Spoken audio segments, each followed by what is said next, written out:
الحمد لله القائل والسماء ذات البروج واليوم الموعود وشاهد ومشهود.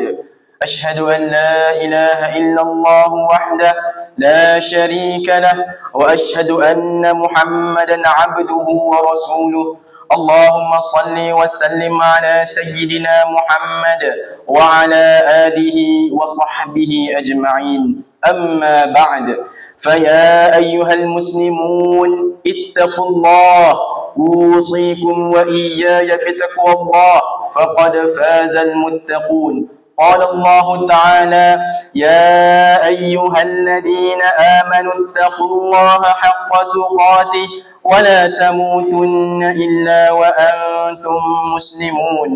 Muslimin yang dirahmati Allah Subhanahu wa taala sekalian, saya menyeru agar kita bersama-sama meningkatkan ketakwaan kita kepada Allah Subhanahu wa taala dengan melaksanakan segala perintahnya dan meninggalkan segala perkara yang dilarangnya. Semoga kita semua diberikan kebahagiaan dan kejayaan di dunia dan di akhirat. Para jemaah diingatkan supaya jangan bermain dengan telefon bimbit ketika khutbah disampaikan. Bersempena hari yang mulia ini bertepatan jatuh pada 9 Zulhijjah, marilah bersama-sama kita menghayati khutbah yang bertajuk Falsafah Arafah. Hadirin Jumaat yang dirahmati Allah Subhanahu wa taala, hari ini kita berada pada salah satu daripada hari-hari yang agung dalam Islam, hari yang penuh barakah dan hari terpenting bagi umat Islam yang mengerjakan haji, iaitu hari Arafah. Hari Arafah adalah hari ke-9 Zulhijjah. Pada hari ini, umat Islam yang mengerjakan haji berwukuf, iaitu berhenti atau hadir seketika di padang Arafah. Wukuf di Arafah merupakan rukun haji yang pertama, sebagaimana hadis riwayat At-Tirmidzi daripada Abdurrahman bin Ya'mar bahawa Rasulullah SAW menyifatkan haji itu Arafah. Hari Arafah menjadi saksi kepada detik agung dalam sejarah Islam, iaitu pengkhabaran Allah Subhanahu wa taala yang menyatakan penyempurnaan agama dan nikmatnya kepada sekalian manusia. Peristiwa ini dirakam dalam suratul Maidah ayat yang ketiga. Al-yawma akmaltu lakum dinakum wa atmamtu alaikum ni'mati wa raditu lakumul Islam madina. Maksudnya, pada hari ini telah aku sempurnakan untuk kamu agama kamu dan telah aku cukupkan nikmatku untuk kamu, dan aku meredai Islam itu sebagai agama kamu. Meskipun kita tidak berpeluang berdiri di padang Arafah dalam keadaan berihram haji, ketahuilah bahawa hari Arafah adalah rahmat untuk seluruh umat Nabi Muhammad sallallahu alaihi wasallam.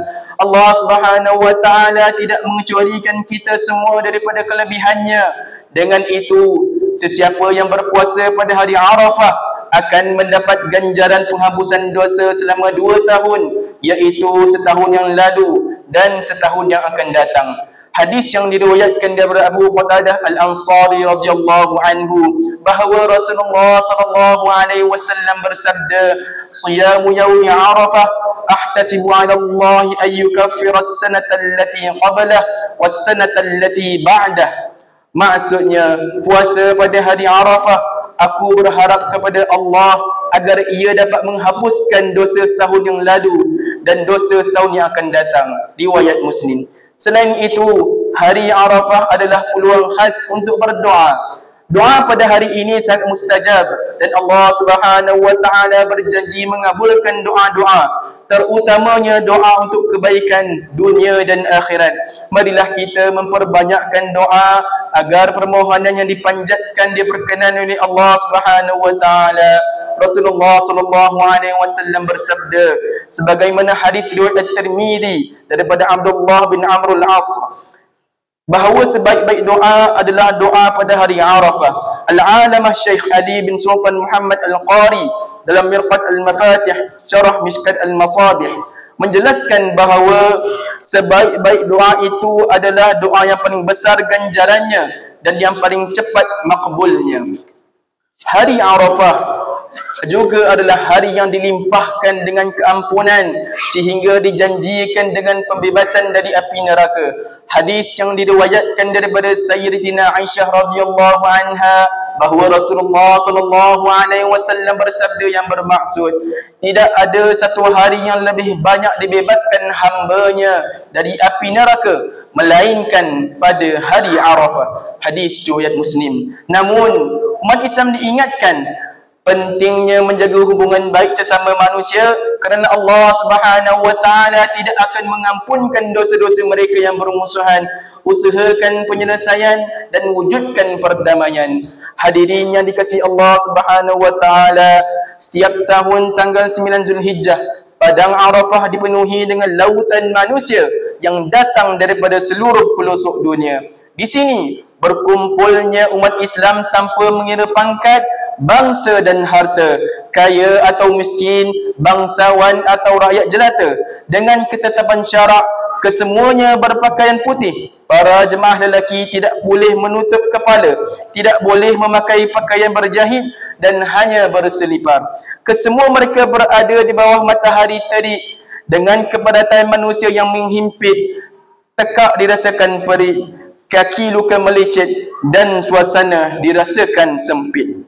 Arafah dengan pelbagai situasi sebegini bagaikan cerminan kecil atau bayangan kepada hari yang lebih genting, iaitu mahsyar yang menghimpunkan seluruh manusia untuk dihisab di akhirat kelak. Marilah kita menjiwai perhimpunan di Arafah ini dengan perhimpunan di mahsyar sebagai pemangkin kepada penyucian jiwa dan persediaan untuk akhirat. Terdapat beberapa aspek besar yang perlu dihayati bersama. Antaranya, pertama, kepatuhan dan keinsafan. Di Arafah, para jemaah hadir patuh berpakaian seragam putih, tanpa jahitan, tanpa perhiasan dunia. Sedarlah bahawa persamaan ini hanya dapat diwujudkan dengan perintah serta hukum Allah Subhanahu wa taala.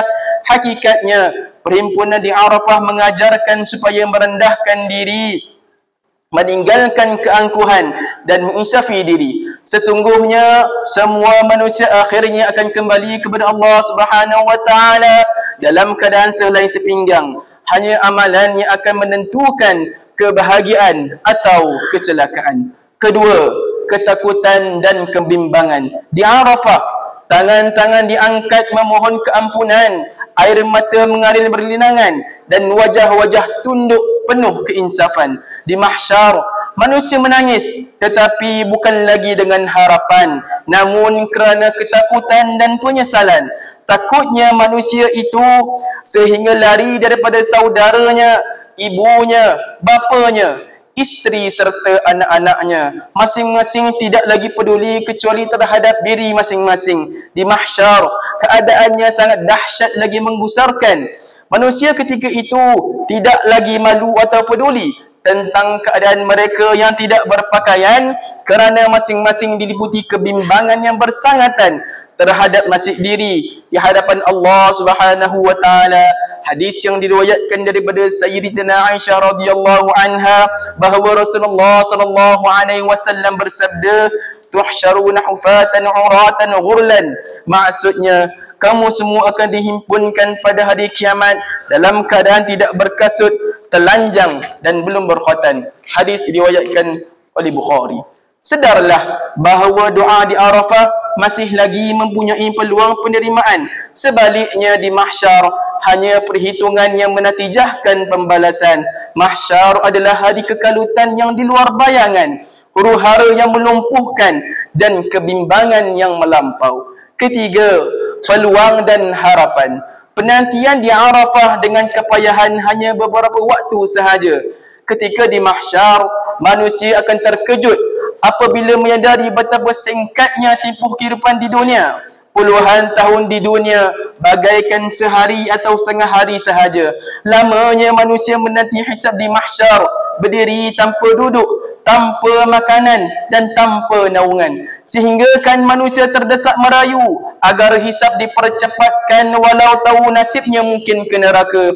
Imam Ar-Razi dalam tafsirnya terhadap surah Al-Mutaffifin ayat 6 menukilkan pandangan tempoh berdiri manusia di mahsyar adalah selama 300 tahun mengikut masa dunia, atau 40 tahun di mahsyar. Namun bagi orang-orang yang beriman, masanya bagaikan waktu yang diperlukan dalam menyempurnakan salat. Hadirin jemaat yang dirahmati Allah Subhanahu wa taala, mengakhiri khutbah pada hari ini, marilah bersama kita menghayati dan mengambil pengajaran seperti berikut.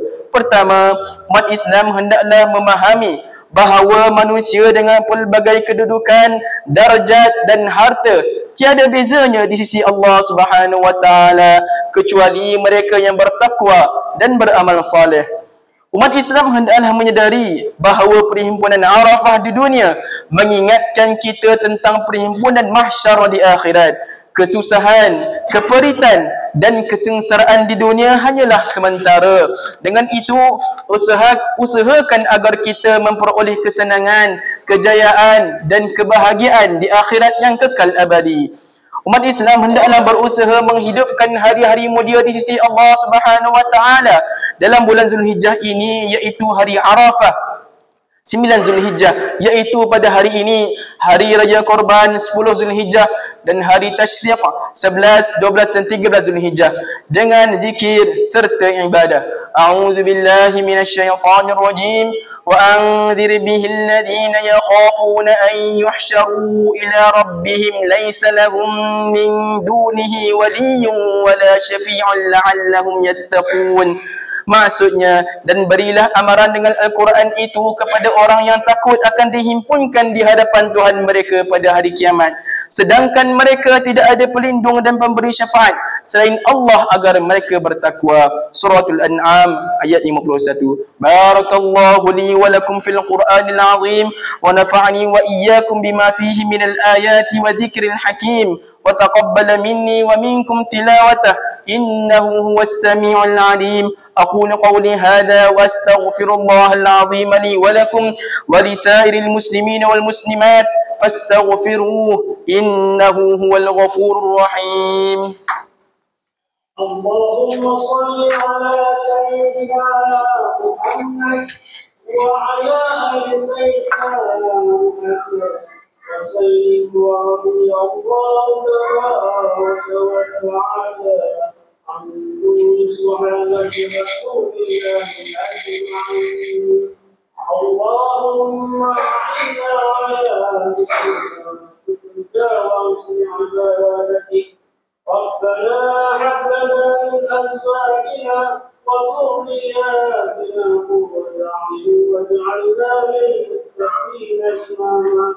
ربنا آتنا في الدنيا حسنة وفي الآخرة حسنة وقنا عذاب النار والحمد لله رب العالمين. الحمد لله الذي جعلنا من المسلمين ورزقنا من الطيبات. أشهد أن لا إله إلا الله وحده لا شريك له وأشهد أن محمدا عبده ورسوله. اللهم صل وسلم وبارك على سيدنا محمد وعلى آله وصحبه ومن تبعهم بإحسان إلى يوم الدين. أما بعد، فيا عباد الله اتقوا الله، أوصيكم وإياي بتقوى الله فقد فاز المتقون. إن الله وملائكته يصلون على النبي يا أيها الذين آمنوا صلوا عليه وسلموا تسليما. اللهم صل وسلم على سيدنا محمد وعلى آله وأصحابه أجمعين. اللهم اغفر للمسلمين والمسلمات والمؤمنين والمؤمنات الأحياء منهم والأموات إنك سميع قريب مجيب الدعوات ويا قاضي الحاجات. اللهم أصلح أئمة المسلمين وولاة أمورهم وجميع المسلمين. اللهم إنا نسألك ونتوسل إليك بنبيك الأمين ونسألك بأسمائك الحسنى وصفاتك العظمى أن تحفظ بعين عنايتك ربانية وبحفظ وقايتك الصمدانية جلالة ملكنا المعظم سلطان سلنغور سلطان شرف الدين إدريس شاه الحاج ابن المرحوم سلطان صلاح الدين عبد العزيز شاه الحاج. اللهم أدم العون والهداية والتوفيق والصحة والسلامة منك لولي عهد سلنغور Tunku Amir Shah Ibn Sultan Sharafuddin Idris Shah Al-Haj في أمن وصلاح وعافية بمنك وكرامك يا ذا الجلال والإكرام اللهم أطل عمرهم مصلحين للموظفين والرعية والبلاد وبلغ مقاصدهما لطريق الهدى والرشاد. Ya Allah, rahmatilah dan peliharalah para jemaah haji yang menjadi tetamu Allah Duyufur Rahman pada hari ini. Hindarilah mereka daripada segala kesulitan dan kepayahan sepanjang keberadaan mereka di bumi Mekah dan Madinah. اللهم اجعل حجهم حجا مبرورا وسعيهم سعيا مشكورا وذنبهم ذنبا مغفورا وتجارتهم تجارة لن تبور.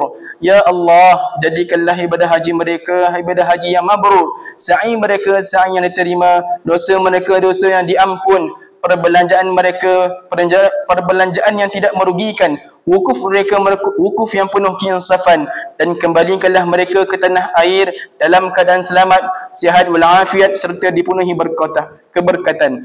Ya Allah, jadikanlah kami antara hamba-Mu yang menjaga amanah. Peliharalah negeri dan negara kami daripada kehancuran disebabkan perbuatan rasuah, penyelewengan dan salah guna kuasa.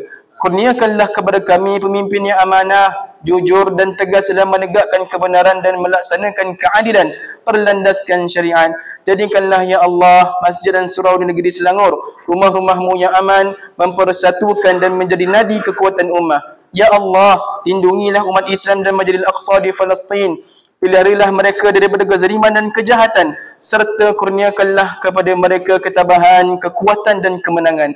Ya Allah, kukuhkanlah akidah umat Islam di negeri ini, berteraskan ajaran Ahli Sunnah wal Jamaah yang berada di atas jalan Nabi Muhammad sallallahu alaihi wasallam dan para sahabat radhiyallahu anhum, serta jauhkanlah kami daripada segala fitnah yang boleh menggugat kesatuan dan perpaduan umat Islam.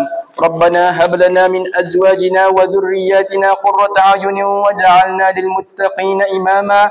Rabbana atina fid dunya hasanah wa fil akhirati hasanah wa qina adzaban nar. Ibadallah, إن الله يأمر بالعدل والإحسان وإيتاء ذي القربى وينهى عن الفحشاء والمنكر والبغي يعظكم لعلكم تذكرون فاذكروا الله العظيم يذكركم واشكروه على نعمه يزدكم واسألوه من فضله يعطكم ولذكر الله أكبر والله يعلم ما تصنعون. أقم الصلاة.